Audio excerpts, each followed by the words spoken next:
Bye.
Wah, senang sekali pagi hari ini kita bisa bertemu kembali di kebaktian sekolah minggu online GP Kids.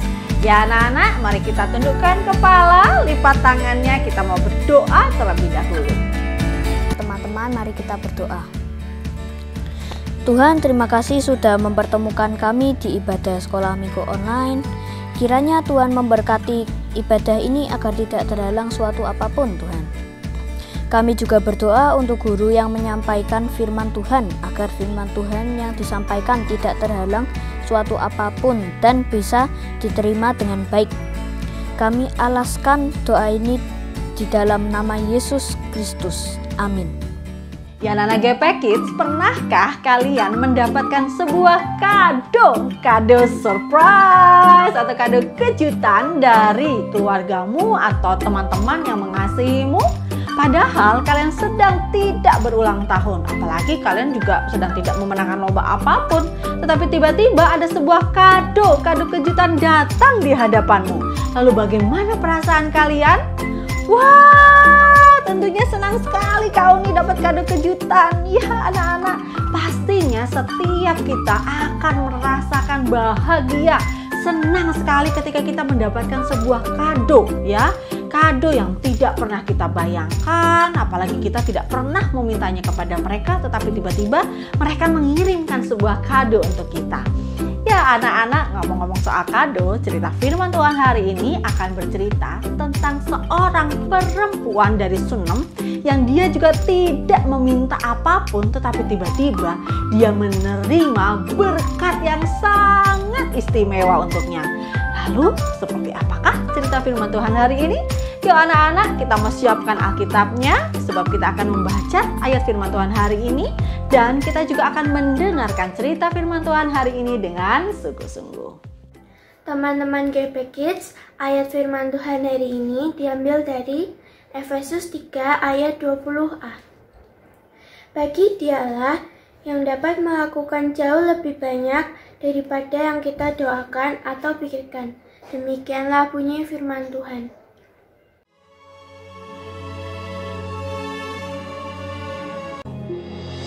Pada suatu hari, Elisa pergi ke Sunem. Di sana tinggal seorang perempuan kaya yang mengundang dia makan. Dan seberapa kali ia dalam perjalanan, singgahlah ia ke sana untuk makan. Berkatalah perempuan itu kepada suaminya, "Sesungguhnya aku sudah tahu bahwa orang yang selalu datang kepada kita itu adalah abdi Allah yang kudus. Baiklah kita membuat sebuah kamar atas yang kecil, yang berdinding batu. Maka, apabila ia datang kepada kita, ia boleh masuk ke sana." Pada suatu hari, datanglah ia ke sana. Lalu masuklah ia ke kamar atas itu dan tidur di situ. Kemudian berkatalah ia kepada Gehazi, "Apakah yang dapat kuperbuat baginya?" Jawab Gehazi, "Ia tidak mempunyai anak, dan suaminya sudah tua." Lalu berkatalah Elisa, "Panggillah dia. Sesungguhnya engkau telah sangat bersusah-susah seperti ini untuk kami. Pada waktu seperti ini juga, tahun depan, engkau ini akan menggendong seorang anak laki-laki." Tetapi jawab perempuan itu, "Ya abdi Allah, janganlah berdusta kepada hamba-Mu ini." Mengandunglah perempuan itu, lalu melahirkan seorang anak laki-laki pada waktu seperti itu juga, pada tahun berikutnya, seperti yang dikatakan Elisa kepadanya. Setelah anak itu menjadi besar, pada suatu hari keluarlah ia mendapatkan ayahnya di antara penyabit-penyabit gandum. Tiba-tiba menjeritlah ia kepada ayahnya, "Aduh, kepalaku, kepalaku." Lalu kata ayahnya kepada seorang bujang, "Angkatlah dia dan bawa kepada ibunya." Diangkatnyalah dia, dibawanya pulang kepada ibunya. Duduklah dia di pangkuan ibunya sampai tengah hari. Lalu naiklah perempuan itu, dibaringkannyalah dia di atas tempat tidur abdi Allah itu. Ditutupnyalah pintu dan pergi, sehingga anak itu saja di dalam kamar. Dipelanainyalah keledai itu. Demikianlah perempuan itu berangkat dan pergi kepada abdi Allah di Gunung Karmel. Dan sesudah ia sampai ke gunung itu, lalu berkatalah perempuan itu, "Adakah kau minta seorang anak laki-laki daripada Tuhanku? Bukankah telah kukatakan, jangan aku diberi harapan kosong? Demi Tuhan yang hidup, dan demi hidupmu sendiri, sesungguhnya aku tidak akan meninggalkan engkau." Lalu bangunlah Elisa dan berjalan mengikuti perempuan itu. Dan ketika Elisa masuk ke rumah, ternyata anak itu sudah mati dan terbaring di atas tempat tidurnya. Ditutupnyalah pintu, sehingga ia sendiri dengan anak itu di dalam kamar. Kemudian berdoalah ia kepada Tuhan, Maka bersinlah anak itu sampai 7 kali, lalu membuka matanya. Maka berkatalah Elisa, "Angkatlah anakmu ini." Masuklah perempuan itu, lalu tersungkur di depan kaki Elisa, dan sujud menyembah dengan mukanya sampai ke tanah. Kemudian diangkatnyalah anaknya, lalu keluar. Ya anak-anak, itulah tadi perempuan dari Sunem yang mendapatkan kado kejutan atau berkat yang sangat istimewa dari Tuhan. Meskipun ia tidak meminta kepada Nabi Elisa, tetapi Tuhan mau memberikannya seorang anak laki-laki yang sudah lama ia nanti-nantikan. Nah, ketika perempuan Sunem ini sedang berbahagia menjadi seorang ibu ya bersama anak laki-lakinya, tiba-tiba anak laki-lakinya ini jatuh sakit sampai mati. Wah, pastinya hancur dan sedih sekali hati dari si perempuan Sunem ini. Sehingga dengan perasaan sedih dia pergi menemui Nabi Elisa. Dan ketika Nabi Elisa datang ya menemui si anak laki-laki yang sudah mati ini, lalu Nabi Elisa berdoa dan Tuhan menyatakan mujizatnya kepada si anak laki-laki ini sehingga anak laki-laki ini bisa hidup kembali. Tentunya perempuan Sunem ini mendapatkan kado kejutan yang kedua kali. Wah, luar biasa ya Tuhan Allah kita yang hidup itu.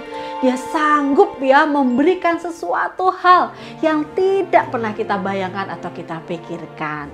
Nah, anak-anak GP Kids, dari cerita firman Tuhan hari ini kita sama-sama belajar dan mengerti bahwa Tuhan Allah kita itu sungguh sangat baik. Dia sanggup memberikan melebihi apa yang kita doakan ataupun kita pikirkan. Jadi anak-anak, percayalah terus kepada Tuhan dengan imanmu, maka kita akan menerima berkat-berkat istimewa dari Tuhan yang tak terduga untuk kita semua. Amin. Oke anak-anak, kita akan mengulang ayat firman Tuhan hari ini dari Efesus 3 ayat 20a. Bagi dialah yang dapat melakukan jauh lebih banyak daripada yang kita doakan atau pikirkan.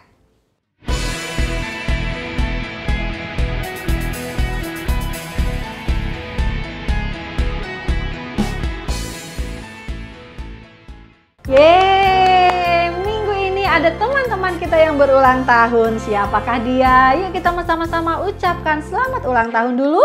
Yang pertama, selamat ulang tahun untuk Theo. Halo Theo, selamat ulang tahun ya sayang. Lalu yang kedua, selamat ulang tahun buat Gisel. Halo Cici Gisel, selamat ulang tahun ya sayang. Sekali lagi Kak Uni dan juga teman-teman di rumah mengucapkan selamat ulang tahun untuk Theo dan juga Cik Gisel. Tuhan Yesus terus memberkati kalian dengan kesehatan, umur panjang, dan berkat Tuhan selalu tercurah untuk kalian semua. Ya anak-anak, sebelum Kak Uni mengakhiri kebaktian sekolah minggu kita hari ini, Kak Uni ada satu pengumuman penting. Tolong perhatikan ya. Nah, minggu keempat tanggal 28 November kita akan mengadakan kebaktian onsite, tetapi kebaktian onsite ini hanya untuk anak-anak kelas pra-remaja, yaitu anak-anak yang sudah duduk di kelas 7 SMP dan juga 8 SMP. Dan kebaktian akan dimulai pukul 8 di ruang sekolah minggu, yaitu yang berada di aula gereja kita yang baru. Oke anak-anak, kalian untuk anak-anak kelas pra-remaja yang akan mengikuti kebaktian onsite diminta untuk mendaftar kepada Kak Uni terlebih dahulu, dan pendaftaran paling lambat di minggu ketiga. Oke anak-anak, kita akan mengakhiri kebaktian sekolah minggu kita hari ini dengan doa. Semua anak-anak GP Kids tundukkan kepala, lipat tangannya, mari kita berdoa. Bapa di dalam surga, kami sungguh bersyukur untuk cerita firman Tuhan hari ini. Kami bersyukur kami memiliki Tuhan Allah yang sangat baik. Tuhan Allah yang sanggup memberikan melebihi dari yang kami minta ataupun kami pikirkan. Terima kasih Tuhan untuk kuasa-Mu. Terima kasih Tuhan untuk segala kebaikan-Mu. Bapa, kami juga bersyukur untuk teman kami yang berulang tahun di minggu ini. kami mau menyerahkan Giselle dan juga Theo ke dalam tangan Tuhan. Kiranya Tuhan terus memberkati mereka dengan kesehatan, umur panjang. Biar berkat Tuhan selalu melimpah atas mereka. Tuhan juga memberikan mereka masa depan yang terbaik. Tuhan menolong mereka untuk setiap masa-masa studi dan juga masa-masa pertumbuhan mereka. Terima kasih Tuhan, kami menyerahkan sekali lagi untuk Theo dan juga Giselle ke dalam tangan Tuhan. Bapa, kami juga berdoa teringat untuk kedua teman kami yang saat ini sedang mengalami lemah tubuh. Kami mau menyerahkan Jovanka dan juga Keona yang saat ini sedang sakit. Kami mau menyerahkan mereka berdua ke dalam tangan Tuhan. Kami mohon bilur-bilur kesembuhan Tuhan ini turun atas mereka. Tuhan jamah, Tuhan memulihkan mereka. Dan juga untuk setiap anak-anak GP Kids yang sedang mengalami lemah tubuh karena cuaca yang tidak menentu, Tuhan juga menjamah dan memulihkan mereka. Dan kami juga bersyukur Tuhan untuk anak-anak GP Kids maupun keluarga yang tetap diberikan kesehatan. Kami bersyukur untuk kesehatan yang Tuhan berikan. Biar kiranya Tuhan pemulihan atau pemeliharaan Tuhan terus nyata di dalam kami semua. Terima kasih Tuhan Yesus sekali lagi untuk kebaktian kami pada hari ini. Dan inilah doa kami, inilah hidup kami. Kami mau serahkan hanya di dalam nama Tuhan kami Yesus Kristus. Kami sudah berdoa dan mengucap syukur. Haleluya, amin. Ya anak-anak GP Kids, selesai sudah kebaktian sekolah minggu kita hari ini. Teruslah percaya kepada Tuhan, sebab kita memiliki Tuhan Allah yang sungguh amat baik, yang sanggup memberikan berkat-berkat istimewa yang tak terduga untuk kita semua.